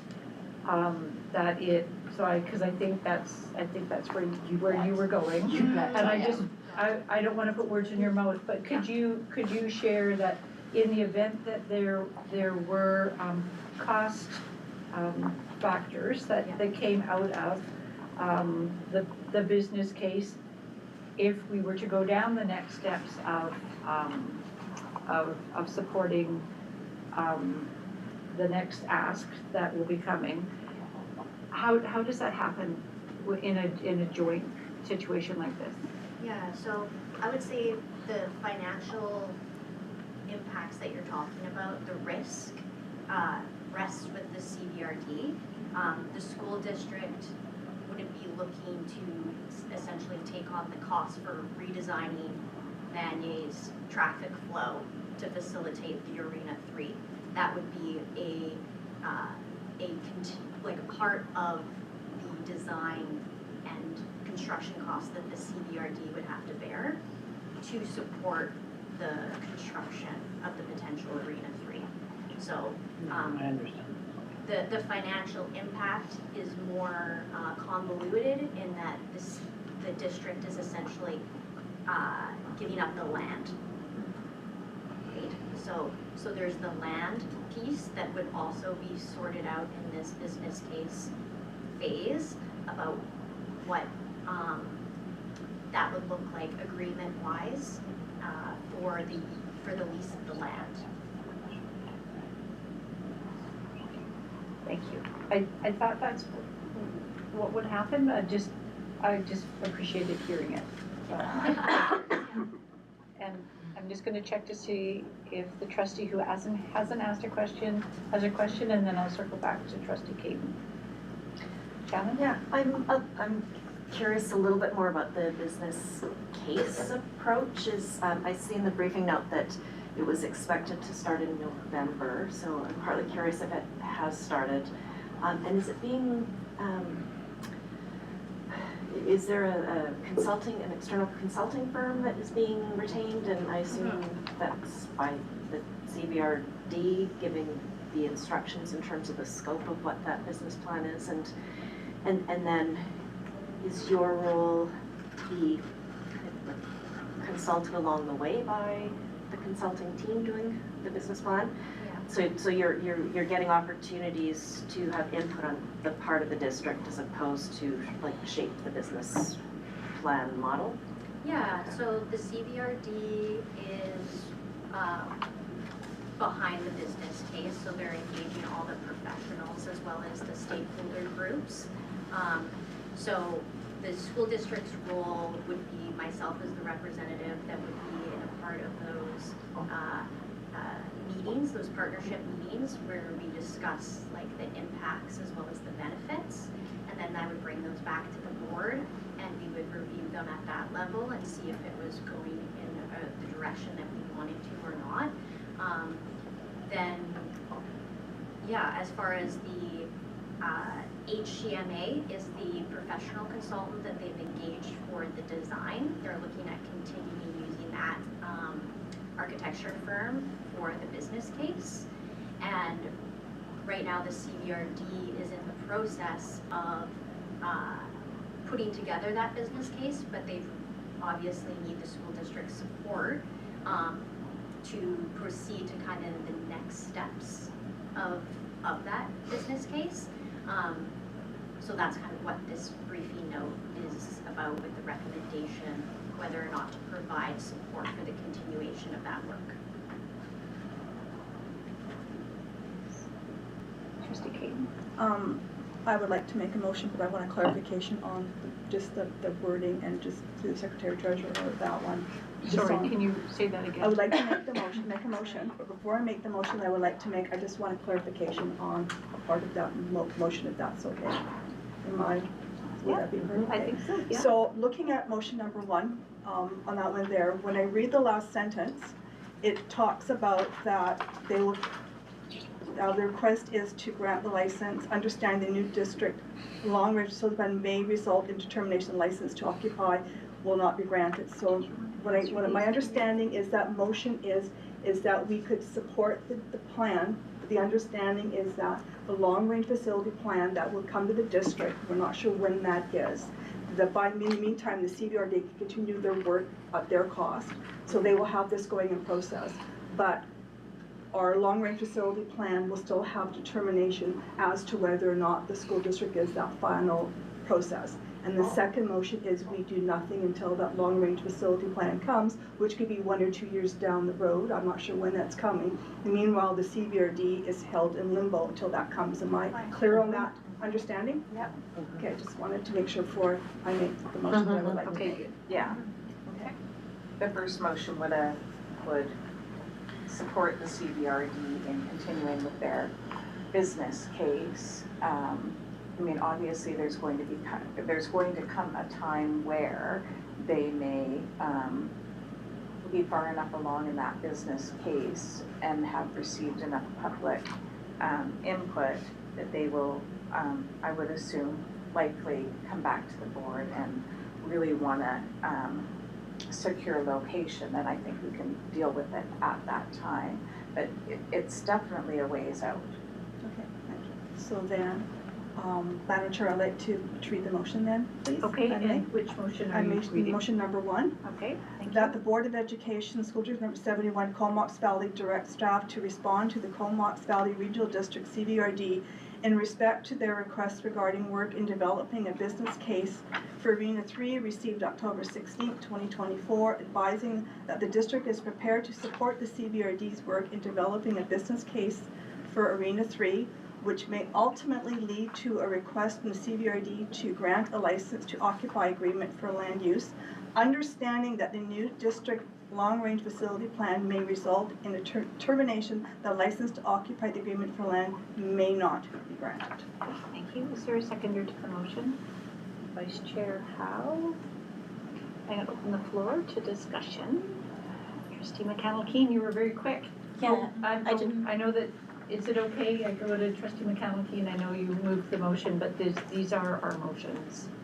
Sure. Okay, thank you. Go ahead. Sorry, this is the time to discuss. Yeah. Okay, so I didn't have any questions, which is why I didn't speak before. That's fair. Yeah.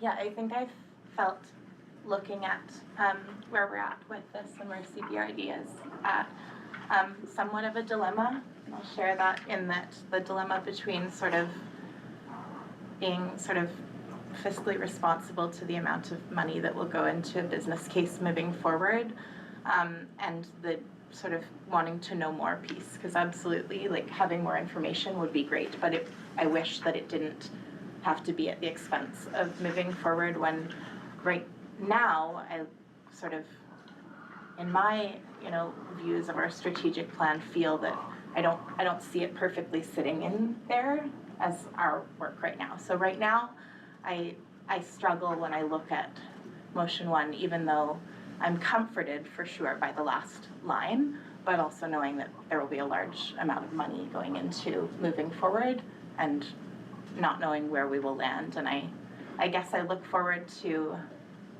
what will come in information, but it's unfortunate that it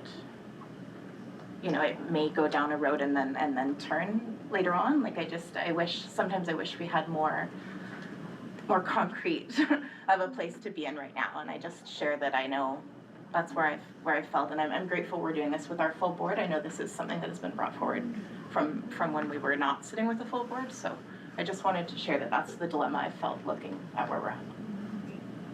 Thank you. Sorry, I'm just bouncing around. I was just gonna say, sorry, for clarity, the expense in terms of moving forward, it will be borne by the CBRD. Yeah. You're just saying. Just public dollars. Right. Yeah. Thank you for clarifying. Yeah, I wasn't sure if that was, if it needed to be clarified. And I mean, ultimately, they may select a different location. Certainly, this is ideal. So the reason I moved motion 1 is because over the many years, Comox Valley School District has had excellent relationship with the CBRD and the arena. The Vanier grad has been held in the arena many years because there was no room at the school. So it's been a place for many years of the GP Vanier grad students there. They have held many classes of our students doing ice skating and other activities. Quite often, Vanier, when the school was at capacity, they would accommodate the gym classes, holding multiple gym classes in there. So I think they've been a really valuable partnership with the school district. And I think us, by allowing the business came forward, it opens up the ability that our relationship is really positive and it continues that relationship. There's no cost to the district from what I'm understanding, and there is an opportunity at the end of the day for us to look at our long-range facility plan and that way there. So we're not committing to the arena, we're committing to working with the CBRD and looking at a process to develop a possible arena and look at the benefits that we could have with our students that have had in the past. So I think it's a win-win for everybody at a no cost to the district, but also community relationship and that building a relationship with the community. So I think this is the perfect one to go for the time being. And I expect later on, we'll get more information and have a deeper dive, just gone through conversation as to if the plan goes forward, the what next step. Am I correct there? Thank you. Trustee Leslie? My hope is that, I know you mentioned it briefly, but my hope is that there would be collaboration and paths built where the district and the CBRD could see that educationally there could be more uses of the facilities in terms of curriculum planning, programs, more on even a weekly basis.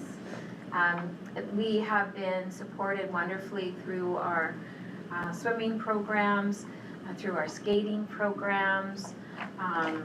There's a program that's held with Vanier grade 8s and 9s, is it, or 9? I know it wasn't running this year, but I see potential for a collaboration using this shared community space, and it would be wonderful to look at those possibilities and as we move forward in using that space. Thanks. Oh, sorry, go Can I ahead. just follow up on the last two comments? I wholeheartedly agree with them, but the only addition I would add is for us as a district to be proactive in considering what those expanded opportunities might be in a new facility and the existing facilities. And yeah, just be thinking ahead to the questions that are going to arise the next time this comes to the table. And I think one of the questions we've also engaged in is what happens at the end of the 99-year lease, because that's going to happen in in the next generation as well. And we don't have the answers to those questions right now, but we can be proactive in thinking about them ahead of time for the next conversation, if there is the next conversation, depending on the motion. So, in speaking to the motion, I think that we have one of our local governments that's looking to potentially build a building on land that is the property of the school district, and that we need to do our due diligence, big picture, and through a more a different lens on what that would be, as well as further down the road whether or not we support that. And I think the only way we could even conceivably support it is to not only see the business case, but participate in the business case through the lens of the impacts to the secondary school that's adjacent, recognizing some of the opportunities that can happen, the impacts and the long-term ramifications of again potentially another building being put on that space. So I am in support of this motion as it's written, and just looking to see if there's any other trustees. Go ahead. Yeah, one of the things that I think that I would, again, having more information would feel more comfortable in knowing, the actual financial obligations between parties, because I don't see any details in our briefing note regarding, the actual values and what's really happening, like what the CVRD has been paying our district, or how they've been paying, if it's only been in gift in kind, or if there's been any financial contributions to our school district over the years, or how this is really going to financially implicate us. It worries me that we don't have numbers, I guess. I feel more comfortable knowing the numbers of the relationship, and that hopefully that could come forward, and as well the whole scope and target market for this project, looking at the project costs for our community and our taxpayers in the CVRD are ranging from $37 million to $100 million. And I look at our lease, so it's it's not forever, so it's leased land. And so I think, again, as you said, more conversations and again, more transparency, I think, is needed for our school community to feel more comfortable about this, because again, I feel like we don't know all the facts yet, and I think that it would be beneficial to have more information. Vice Chair Howe? Yeah, Molly, thanks so much for just bringing this information forward. I appreciate it. I also did a little deep dive, but I understand exactly where we are in the process, so I appreciate you just making that clear, and I understand what the motion is, and I'm in support of the motion. So thanks so much. Seeing no further hands raised regarding, did you have your hand up? No, sorry, I was just asked. Just to be clear, I really wasn't speaking against the motion either. I was just sharing that I had a bit of a dilemma about it strategically. I thought that was discussion space, so I want to clarify that. Yeah. It's just a dilemma feeling. Thank you. All those, nobody wants to read it again. All those I'm going to refer to it as motion 1. All those in favor of motion 1? Opposed? And that's carried. Thank you everyone for that. And I know we can do it in the 20 minutes we have left. We're going to move on to our Director of Operations again, I believe, to do the major capital project update. Yeah, thank you. So this is truly just information for you, kind of putting some pictures to the action that's been happening over the past year. So it just breaks down point form from the major expansion projects we've been working on. So that's Aspen Park Prefab, the Cumberland Addition, and oh my gosh, it's getting late. What's the third one? Pop quiz, what's the third one? Banyan. I don't care. I don't care. Yeah, so if there's any questions, but it's pretty just basic point form information on the progress and sort of what's coming. Great, thank you. Do you have a question? No, just a quick comment, another thanks, just because I just really appreciate you going out to the community, especially with the Cumberland project and the consultation and input that staff and everyone's had around that project and the feeling around it. It's just a really exciting project. I know the community is really happy about it, and so just thanks so much for your time coming out. And, Well, ditto. yeah. Thank you for Yeah. your time. Yeah, it was great. It was a great experience, and I think everyone's pretty excited about all those new classrooms, so I appreciate it. Looking for a trustee to receive the briefing note? Sure. That the Board of Education of School District 71 Comox Valley received the major capital project status update briefing note dated January 28th, 2025 as presented. Trustee Leslie? And seeing no hands raised for questions, all those in favor? Opposed, and that's carried. Thank you very much. Moving on to the quarter 2 financial update for 2024-25 annual budget. And it looks like, who's on? Our Assistant Secretary Treasurer Jennifer Nelson is going to direct you to. Wonderful. Jennifer? Yes, so this is just a high-level snapshot of our revenues and expenses to December 31st, 2024. So it's the first half of our school year, of our fiscal year, and actually 40% of our school year. So we're looking at those expenses.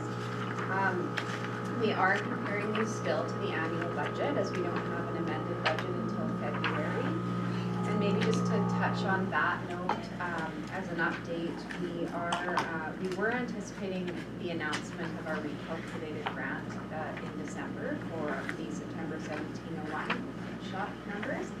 However, the ministry did inform us that they were delaying that announcement, so we actually just received the information this afternoon. So staff will be working diligently over the next month to pull together an amended budget for your review in February. Just thought we'd note that. So the next quarter 3 update that you see will be compared to the amended budget, and then we'll be providing you projections to the end of the year at that point. So at this point, expenses are, for the most part, they're in line with where we think they would be at this point in the year. Just with a couple of items, the insurance you'll note is significantly over, and that is due to the fact that the ministry announced to us in the beginning of December that they were increasing the chargeback for the school protection fund premium. So we don't have control over that. We will adjust the amended budget to reflect that accordingly. I just thought I'd note that as it stands out. And we are keeping a very close eye on the substitute costs, as they have a bit of an incline here. So yeah, just keeping a really close eye on that, and if there's any adjustment required, we again would bring that forward to you amended. Similar to the last financial update we provided, really the operating surplus deficit is reflective of timing differences. So once we receive our new recalculated grant, and that will start to reflect those revenues in the next quarterly updates, we'll start to be able to provide you with more of a projection of what we're doing at year end. So with that said, I'll leave it at that. Great. Any questions? Thank you. Just looking to the trustees to see if they have any questions or comments. Vice Chair Howell? I didn't see any, so I'm happy to move that motion. Okay. You go right ahead. that the Board of Education of School District 71 Comox Valley received the Q2 financial update 2024-25 annual budget briefing note dated January 28th, 2025 is presented. And seconded by trustee McConnell-Keen. This is your last opportunity for questions on the very well laid out financial Q2 snapshot. Thank you. Seeing none, all those in favor? And opposed, and that's carried. And I want to note that even though we're in our new building in January, we still have trustees with their jackets on their laps. And the front door was open earlier, but I'm sure it's not open anymore. You promised this new building I wouldn't need my jacket anymore. And it is January. All right. What are we, people are pointing at things, so I don't know what that means. I can feel that. So, okay. So next, we have the 2025-26 annual operating budget development timelines and process. Sponsored by our assistant secretary treasurer. Okay, and our assistant secretary treasurer, over to you. Thank you. Yeah, so in front of you, we have the proposed 2025-26 budget schedule timelines. This is for next year's annual budget. Since we're bringing this timeline to you a bit earlier this year, the last few years it's come forward in March is when we got the timeline approved. But the hope is we can start a bit earlier and kick off the process to allow for more time for engagement and work that needs to take place. So we are running two processes at this point as we wrap up the amended and kick off next year's process. So this is really just a jump start getting going on it.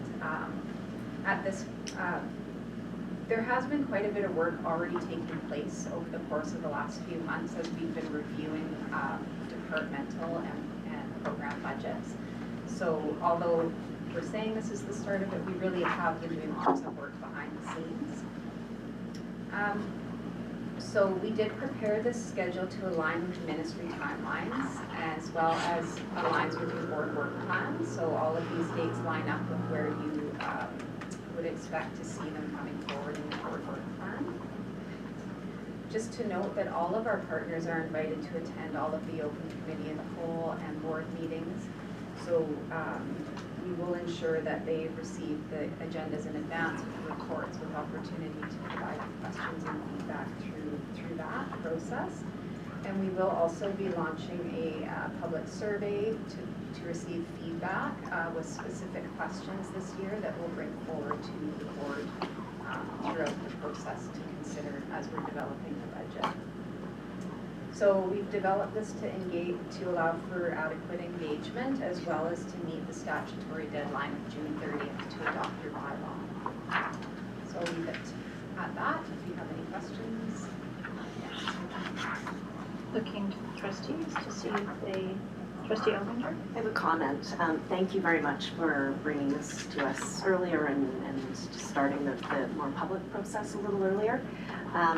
My only reflection, and it's more a reflection of our board working plan rather than your time frame, is I'm a little disappointed that we don't have a committee of the whole in March to start the discussions. I think waiting till April is late in terms of having sufficient time for our partner groups to attend a meeting and then consult with their communities and then come back to another meeting and then have us make a decision at a later meeting.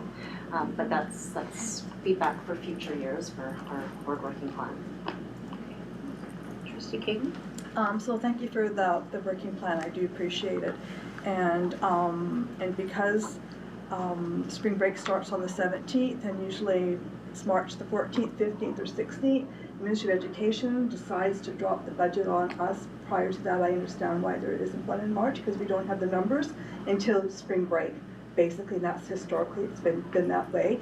And I guess my question is, I'm looking at the June 24th, and it's cutting it close, because we have to have it by the 30th. And I know that the Ministry of Education and the provincial government has indicated a tightening of the belt, and have indicated that districts and all things look within themselves to more organizational defined savings. And I'm wondering, during this process,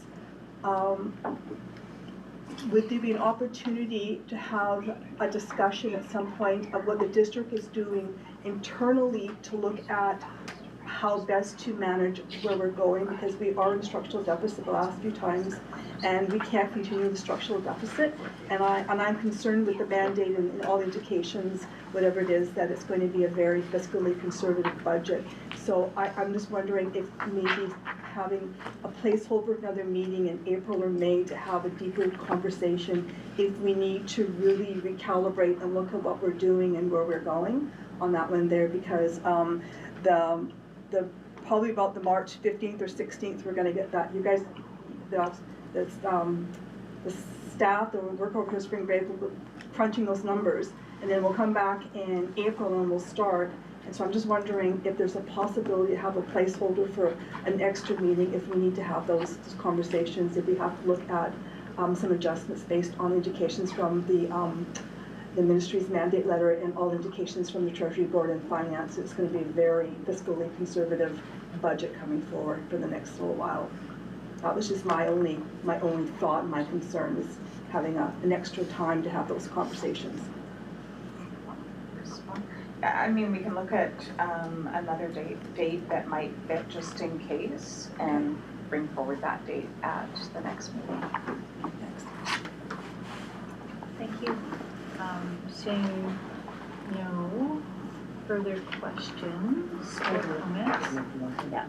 That the Board of Education of School District Number 71 Comox Valley received the 2025-26 annual operating budget development timelines and process briefing note dated January 28th, 2025 as presented. Thank you, Trustee King. All those in favor? And there's no opposed, and that's carried. And I can go ahead and make the next motion that the Board of Education of School District 71 Comox Valley approve the 2025-2026 annual operating budget timelines and process as outlined. And seconded by Trustee Leslie. All those in favor? There's no opposed. I'm just going to go ahead and make one more motion. I'm just looking at the time and I'm seeing that we have an awesome update coming and a couple quick other items on the agenda, and I'm hoping that I can make a motion to just extend this meeting up to 30 minutes if I can get the seconder. Thank you. Seconded by Trustee Aldinger. Thank you. All those in favor? Opposed? That's carried. Thank you very much for that. It is 8:52. So next we have Thea Cockerton, our Food Services Coordinator. Thanks for sticking it out so late tonight. Doing a Food Advisory Committee update. Thank you. Slides, don't have them? Okay, no worries. So thank you for having me. Don't like public speaking, and we're running out of time, so I'm gonna keep this kind of brief. We just understand it. Yeah. Okay, Okay. we are here for you. Yes. So I'm just gonna give you an update on what I've been doing. It'll be almost 6 months on the first. Did you want the paper copy of the No, slides? that's okay. I've got notes here, Okay, so all I'm right. just gonna wing it. So the first update is on the Food Advisory Committee that we formed late last year. We've got 18 members on the committee representing the QP, CDTA, PVP, all 5 community schools, including Denman and Hornby that zoomed in last time, Indigenous Education, DPAC, VHA, and my favorite part of it was the Student Voice students that joined us last month. We've only had 2 meetings. The first one was introductions, getting to know each other, talking about where Feeding Futures was, because everybody there is into food and wanted to know what was going on. And then last month we started working on building a food framework that we will use for the district. We are working, basing it off the Vancouver School Board's food framework and tweaking it how it will work for us. So then moving on to Feeding Futures. Last year when it was announced, the directions for Feeding Futures were really vague. It was kind of food, school, make it work. As that's moved on, the instructions have gotten, the scope has gotten smaller. This year our instructions are that the ministry is providing Feeding Futures to all school districts to support students who need it most by delivering food programs in a way that reduce stigma. So all of the amazing work that the Food Policy Council have done in advocating and changing policy, getting this funding, is our scope is really narrow, and it's not about sustainability or all of the broader food topics. It is really clearly just on feeding students that need it the most. So that's where we've started, is on that basic, and once every student has access, equitable, consistent access to food, that we can then broaden our scope to sustainability, community support. Yes, but that's where we're at right now. So I started by visiting each school, meeting with the administrators, meeting with people that were providing food to see where they were at, to see where there were service gaps. And we realized pretty quickly that there was not a one-size-fit-all model that would work here. Some districts around the province are doing central hubs and just one program that they're rolling out to all their schools. But with lots of our diverse schools, the island schools, the cafeteria at Vanier, community schools who are already providing programs, we needed to come up with a plan that would work for each school. So we've done that by hiring a food service worker that is working at Highland and Aspen. So Highland was making bagged lunches, and they were making the same sandwich every day with bread, ham, cheese, and that was it. And so by hiring somebody to that's not already there doing another job that is dedicated to this, they're able to increase the nutrition, increase the availability, just make it a better service for students. That person is also working at Aspen doing a similar things, filling the gaps there, and recently has added Brooklyn, who had identified a gap later in the year, and so this person is making sandwiches at Highland to send to Brooklyn. So kind of pooling resources, shopping together, building them together, and then sharing them. We also hired a food service worker at Glacier View, which was another school that had a hard time providing the food that they needed to, specifically for their demographic. And this person has done an amazing job of increasing nutrition. She buys extra, makes, just cooks it with what she's already cooking to send home for students that need it, and it's just, yeah, she's doing an amazing job there. And then what I wanted to do when I started was a universal food program. So a universal program is different than all of those in that it's the same food offered to the whole school, and students eat the same meal regardless of their ability to pay. So all of the other programs are targeted. So students need to self-identify that they don't have any food. They have to talk to their teacher, somebody in the office, and here it is. And yeah, and so a universal program is how we're doing it at Arden is that it's pre-order. Parents order online, and when they've placed their order, they get their total and are asked if they'd like to pay the full amount, nothing, or anything in between. And it's completely anonymous. All students have the same food. Nobody knows who's paying, how they're paying for it. And yeah, it doesn't even minimize stigma, it just removes it. So we are doing this project at Arden. It started January 6th, so we're 1 month in. we were hoping for about 50% cost recovery, and January's was 56%, so it was pretty much where we expected. We're hoping that the information that we gather from Arden can be used to then roll out across other schools. There's definitely been some hurdles on our second day at Arden. They made hot soup and put it into containers, plastic containers, that then canned themselves. Like the lids popped and nobody could open them. So it's still a learning curve. But it was teaching resiliency and it was fine.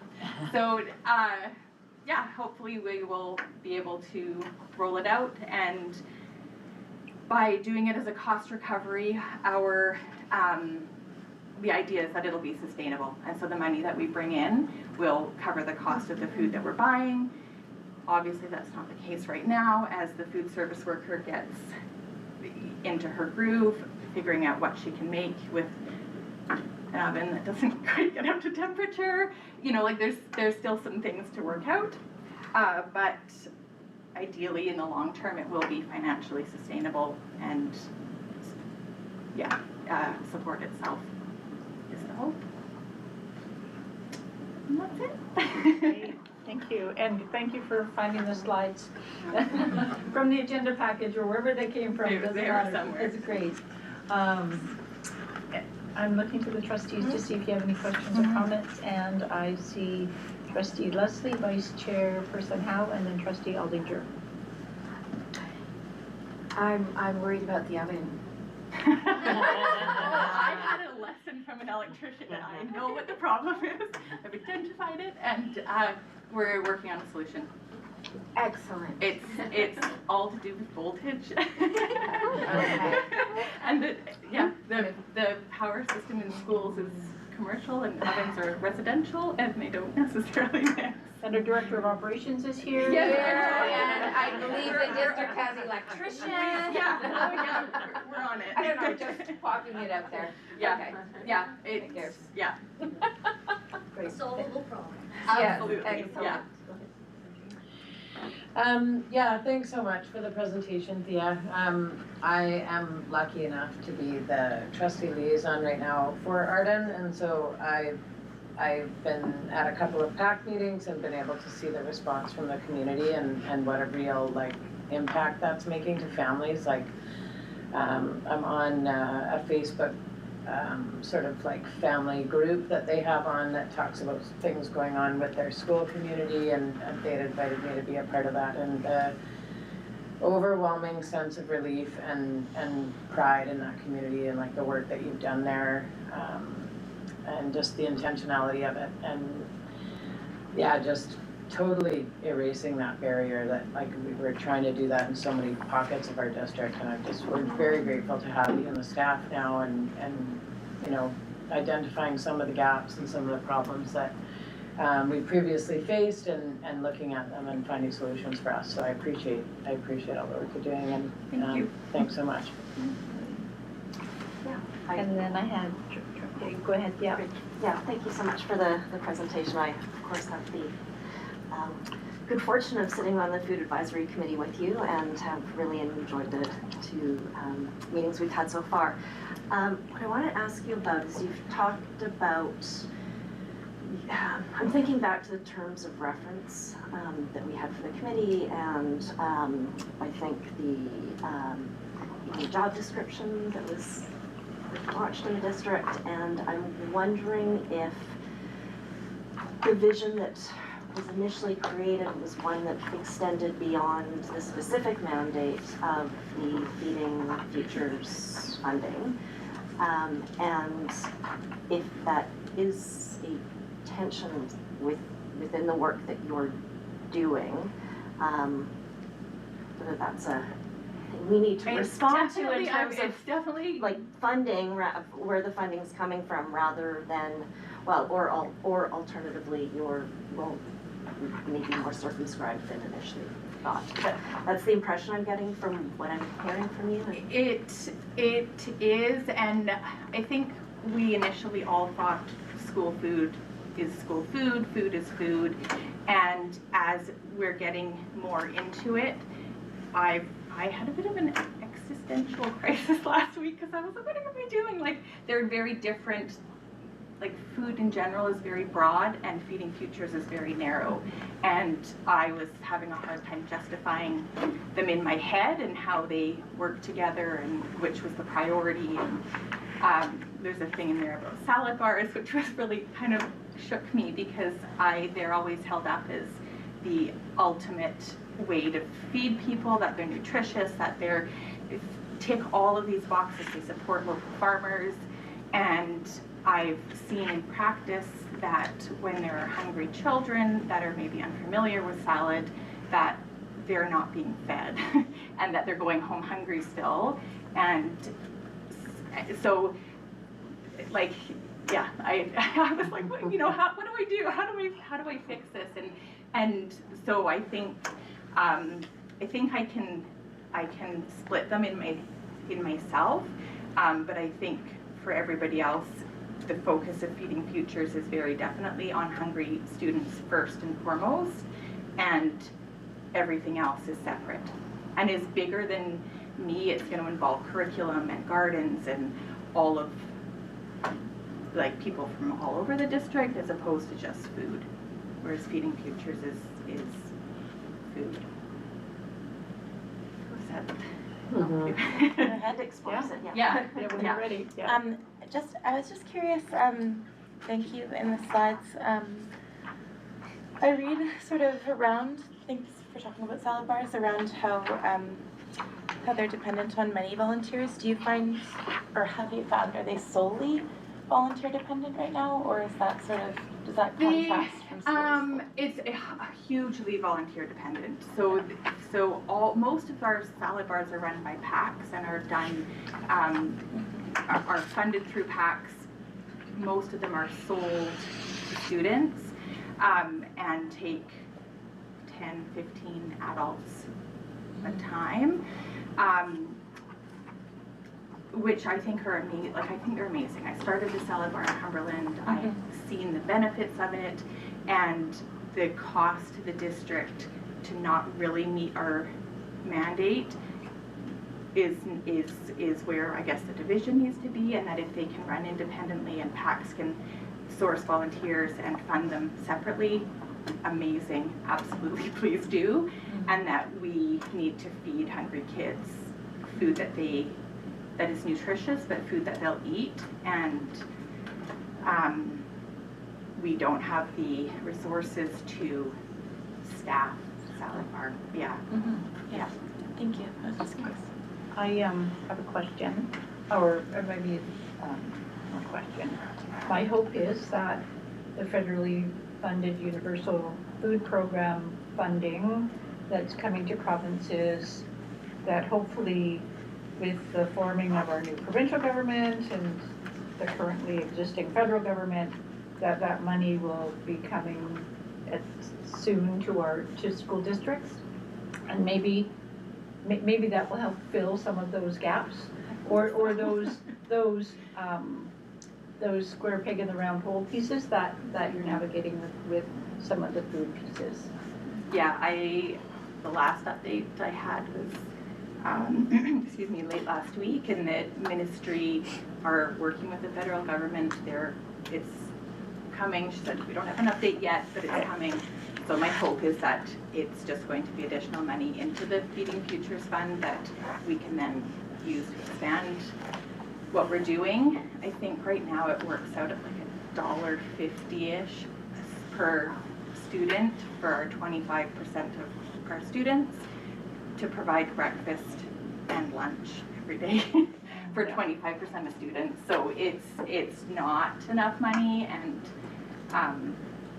yeah, hopefully the federal funding will make that a little bit more feasible. Yeah, I want to say thanks for the presentation. It's nice to know how things are going. One of the things that I heard from a PAC meeting was in Miracle Beach, how thankful they were with you coming and talking with them. And I got the impression that they were very proud that in Miracle Beach, that they felt that they knew their students, they were able to feel like they were a school that was dealing and coping without an additional resources. And I was wondering, how many of our schools did you find are able to navigate, food for our most vulnerable? All of them were providing some level of food. Some of it was principals shopping on the weekend to have food there. Lots of EAs adding to pay, ISWs, youth and family workers, and they were making it happen, but it was a stretch. And so everybody was providing food, and it was just what it was taking them away from. Like Glacier View, I think their EAs were rotating through doing dishes in the afternoons, which then took them out of the classroom. So by putting a staff person there that was dedicated to that, all of those EAs are back in the classroom. They were all doing it, but to what degree of success and what the other costs were, it's hard to tell. Thank you. Go ahead, just one other bit of that. Yeah, I'm hoping you'll be the final, and then we move on to the other things on our agenda. Yeah, I just want to express my gratitude to you publicly. I know we've had lots of conversations, but you have been more of a teacher to me than I think I've provided guidance to you. And wow, like what you've accomplished in such a short period of time. I think you started on August 1st or something like that. And you've been able to break it down and explain it. So huge gratitude to you. I'm sorry your presentation didn't work quite the way it was supposed to, because you also did a fabulous job of that. And, I don't want to single you out, so Lisa, Molly, Jennifer, Candace, Josh, like all of you that have presented tonight, you guys are just awesome. Thank you. Thank you.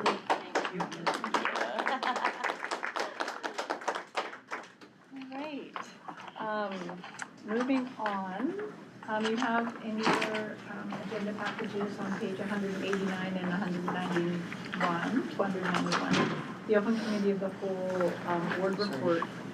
There is a motion that needs to go with that, and I'll read it because we need to receive the report. A couple of things slipped off the agenda. The agenda format for this meeting.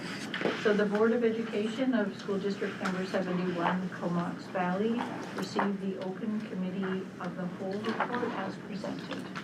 And that's being moved by Vice Chairperson Howe and seconded by Trustee McConnell-Keen. Is there any discussion? Seeing none, all those in favor? And that's carried. Thank you. The next Open Committee of the Whole meeting is February the 11th at 7 p.m. here. And our confirmed topic is a presentation regarding our Everyone Deserves a Smile amazing initiative.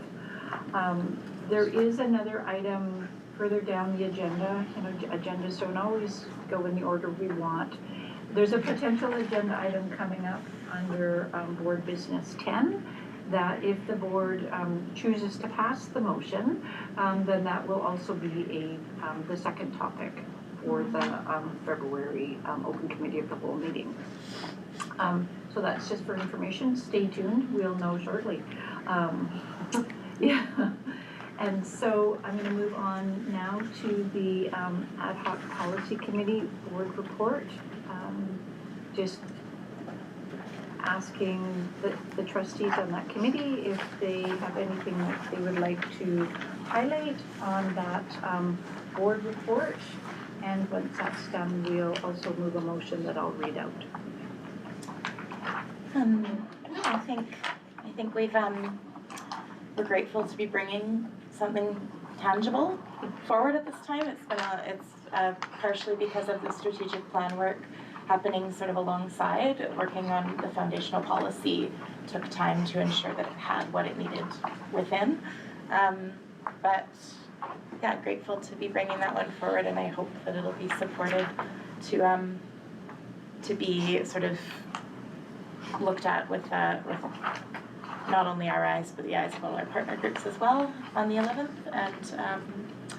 And just the one thing that I think we just want to note, because it was certainly something that the committee talked about, was that you'll see in the draft that there's a notation at the bottom that anybody looking at these foundational statements, policy 1, will notice that some of the wording in bold is exact to our strategic plan, but that you will see sort of additional wonderful words put together by our Secretary Treasurer, which really just enhance how the board will live and breathe the work within and live out the values. So some of the wording is slightly different, understanding that may happen on many of our documents around the district, and making sure that they make sense to the people that are practicing them. I think that's all I had to say. That was just one thing that I appreciate the notation being added. Thank you. So I'm just going to back us up just a little bit. We were on the ad hoc committee board report of January the 8th. So in that is some of that information. Yeah. And I'm wondering if we could pass a motion to receive the committee report. And we have to receive the policy committee report, so I'm going to read it out loud, and then we can move to the discussing the policy. Is this being added in because it's not in this agenda this time? Pardon me? Just to clarify, sorry, we're adding a new motion because it was left from the agenda. Okay. It slipped out. Yeah. So I'm going to read it out loud. That the Board of Education of School District Number 71, Comox Valley, receive the ad hoc policy committee report to the board as presented. Thank you, Trustee Alden-Gary, for moving that. And the seconder, I saw Vice Chairperson Howe. Any discussion on the meeting report? Seeing none, all those in favor? Thank you very much, that's carried. Now, Chelsea, thank you, or sorry, Trustee McAlkeen, Chelsea McAlkeen. Really long name, it's okay. Thank you for that intro regarding the draft foundational statement, and because I think that's really helpful for the trustees to understand some of those pieces and where the committee got to and how some of the pieces evolved. And I'm wondering if the trustee would like to move the motion to further the discussion on the foundational statement. That the Board of Education of School District Number 71, Comox Valley, bring forward draft policy 1 foundational statements document to the February 11th, 2025 open committee of the whole meeting for discussion with trustees and partner group members. And the seconder, Trustee Trustee Leslie. I am getting tired. For any discussion? I just have a question about process. The draft, how that would be disseminated to the partner groups. I know it probably gets put on our website, but we'll also email it to each partner group so that they will have that one, rather than not assuming they can go to the website and find it, that the district will mail each partner group a copy of that so they have that information well ahead of time during discussion. So what protocol or process will we do to disseminate the information to those groups that are coming to our committee of the whole to have that conversation? So it sounds like you've just shared a really good suggestion about when we provide the information to our partner groups about the meeting and invite them, that will include the copies of the foundational statement as in draft and as it was. Does that answer your question? I think just clarification how we would share the information with them to participate. Yeah, you just walked us through that. That's pretty good at 9:18 after this many hours together in a meeting. Thank you. Seeing no further discussion or suggestions or comments, all those in favor of the motion? I see no opposed, and that's carried. And moving on to page 5 of our agenda. So we have a briefing note by trustee Aldinger, who's one of our trustees and our BC STA Provincial Council rep. Yes, thank you.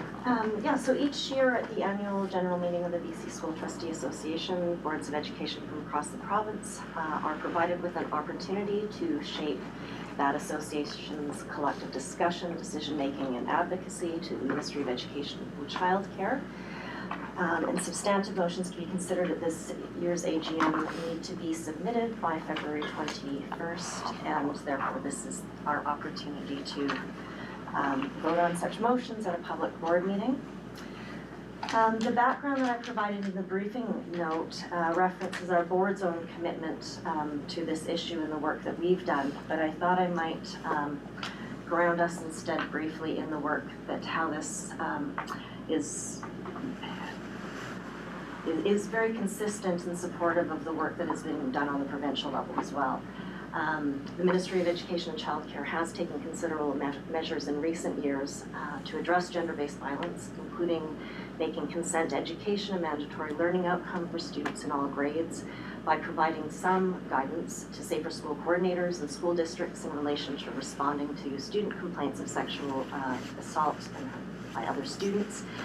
And as we just learned as trustees last week, the province has recently prepared a synopsis of gender-based and sexualized violence practices and resources that it has developed to date.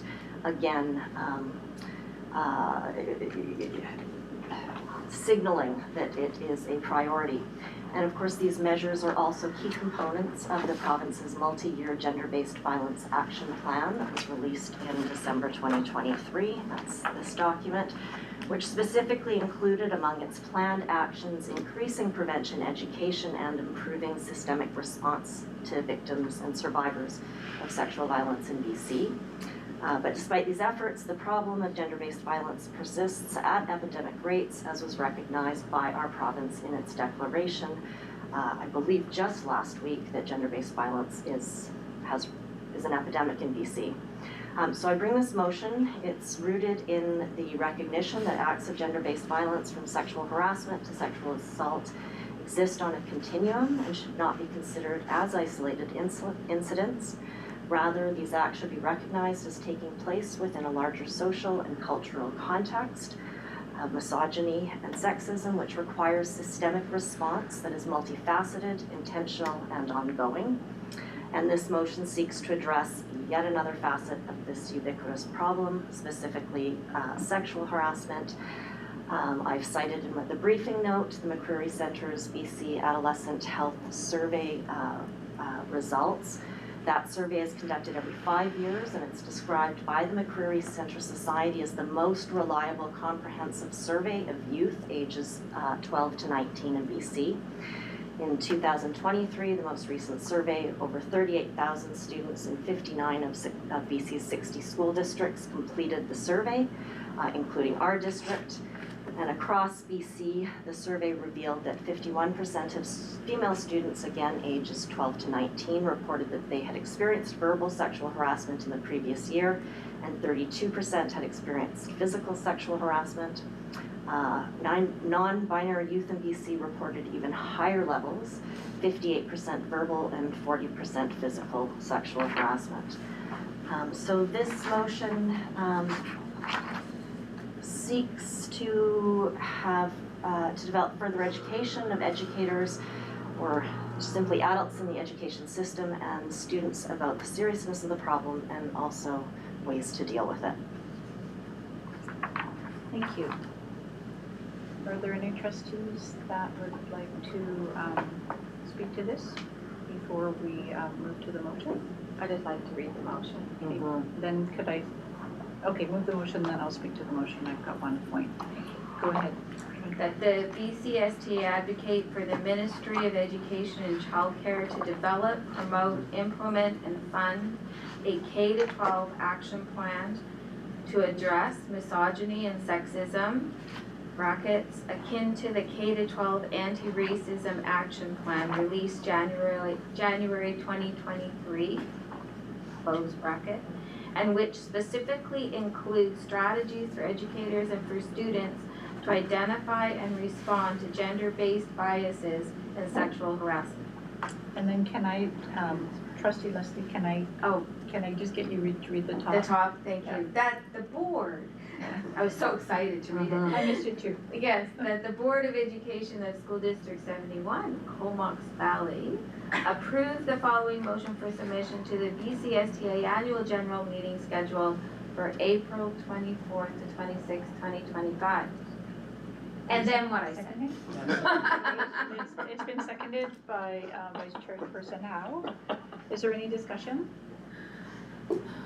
I will say that in 2016, the Sexual Violence and Misconduct Act was passed for post-secondary. And since then, I know that world a little through a different lens than this lens. And that probably for the past year, they've been working on an action plan that goes with that act. And I had the opportunity to be part of a focus group in the development of that action plan. And I support that, as you said, Trustee Eldinger, this is a continuum. It doesn't just break up. And the more work that we can do at the younger ages in our K-12 system, it will just move forward through the years. So I support this. All those, I will ask for all those in favor, unless you were wanting to speak. Okay. I can gush about you at our next gender-based violence committee meeting and how proud I am. And that's approved. Sorry, is there any opposed? And that's carried. And where am I in my agenda? We have no board correspondence, and we have a very small window of public questions to the board pertaining to the agenda. So we're wondering if there's anybody, we should give in-person first chance rather than online, but there's nobody online. And so is there anybody in person that has a question for the board pertaining to the agenda? No questions? All right. Looking for a trustee to move adjournment. Sure, I'll make that motion that the Board of Education of School District 71 Comox Valley adjourn this meeting. And seconded by Trustee McCann. And all those in favor? And that's carried. And I just want to share that the board is reconvening to continue our in-camera meeting. And so we will be